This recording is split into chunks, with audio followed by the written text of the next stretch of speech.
there is a very growing audience that hungers for original content from all around the world without, as Bong Joon-ho said, those subtitles are one very small barrier to get over to discover this entire new world of cinema.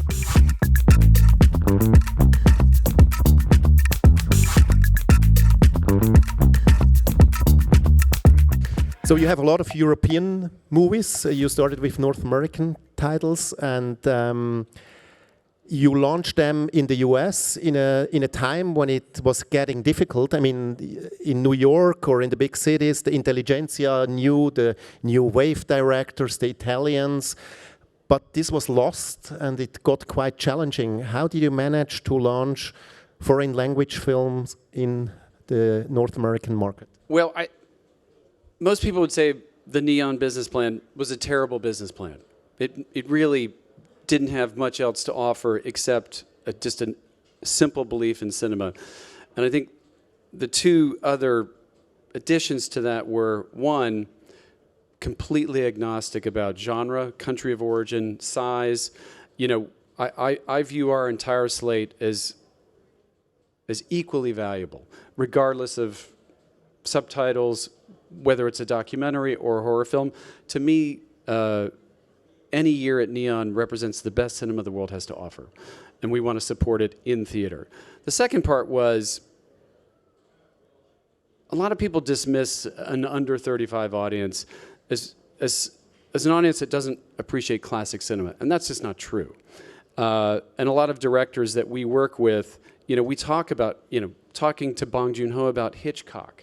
The strand that exists between his love of his movies and Parasite is very clear, but Parasite, in fact, turns out to be, the first film that an audience that might be, I talked to a lot of 14 and 15-year-olds who this was the first foreign language film that they saw. Granted, the movie grossed over $53 million in the US and was the first foreign language Best Picture winner, but it proved to me that there is a very growing audience that hungers for original content from all around the world without, as Bong Joon-ho said, those subtitles are one very small barrier to get over to discover this entire new world of cinema. But how do you communicate? How do you market those titles? I mean, film criticism used to be very, very important for elder generations.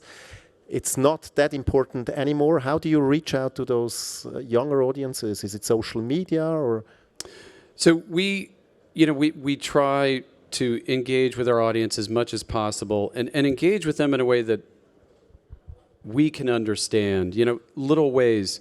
I, Tonya, sort of a big Hollywood production made independently that we bought, one of the first big movies that we bought, 3 Academy nominations, 1 win for Allison Janney for Best Supporting Actress. And this was in our first year of existence. The movie grossed over $30 million, great success. But inside of Hollywood, the idea that we would first launch a red band trailer, a red band meaning with profanity, certain acts of violence that exist in the movie, we decided that, well, this is the movie that we've bought, this is the movie we want to embrace, it's the movie that the director, Craig Gillespie, producer Margot Robbie, all said, yeah, absolutely, go out with a red band for us. But I can tell you that amongst some of the agents who were representing the clients and other hired producer consultants, awards consultants would say, you should never do that inside of Hollywood. You should absolutely go out with a green band trailer. You will offend Academy voters. And we're like, well, that's just not who we are.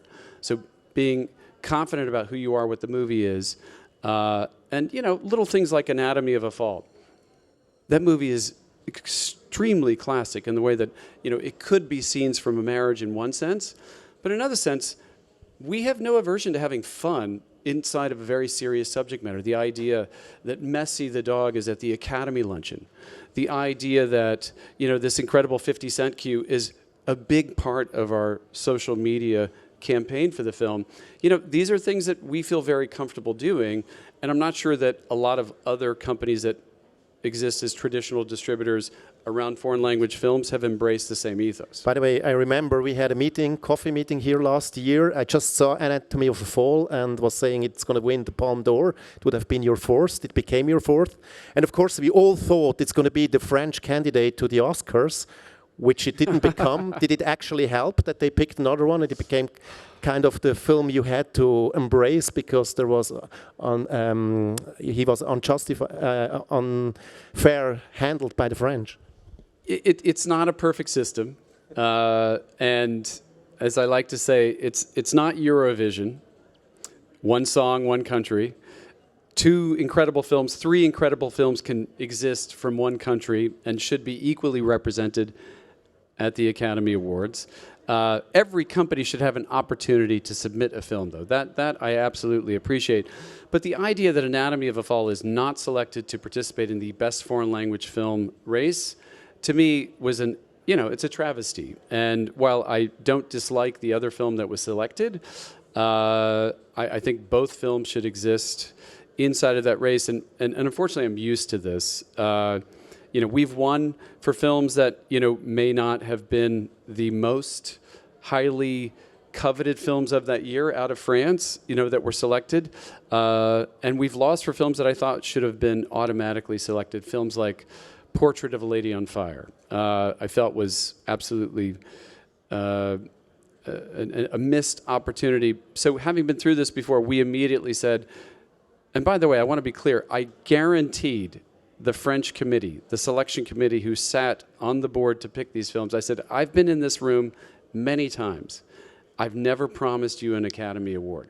This is the first year that I promise you we will win the best foreign language film. You went to see them and make a plea for... They pick 7 people every year from different parts of the industry, and I said to them, this is the first year that we promise you we will win.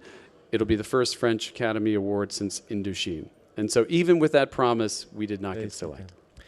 Is it still, well, I mean, as an American distribution company, you're in the lead, promoting foreign film for international, for the Oscar for Best International Film. Is it still worth put out all this money? Absolutely. It has changed a bit, certainly, but being a Best Picture nominee is Anatomy of a Fall, Palme d'Or winner, and/or last year's Palme d'Or winner, Triangle of Sadness, also Neon Film, another Best Picture, nominee. It's huge. It's massive. The combination of both of those things, the Palme d'Or sets up the theatrical run, the Best Picture nomination sets up the home entertainment run. So all of those things pay off, huge dividends. But the other part I would say, and this is key to Zurich's success, the growing voting body at the Academy has become more global. It sort of represents our agnostic tastes about film. The Academy voters are global. Our tastes about film are global. And so they've overlapped with each other. And I think the time of year that we come to Zurich is a really incredible time to help foster some more attention around these. Absolutely. I mean, the summit we mentioned has about 150 guests, and half of them are Academy members, and lots of films took off in Zurich. I want to make the case of All Quiet on the Western Front, which wasn't really noticed at Toronto. We had the European premiere, and a lot of the summit people went to see it in Zurich, Michael Barker and others, and that's really how it started.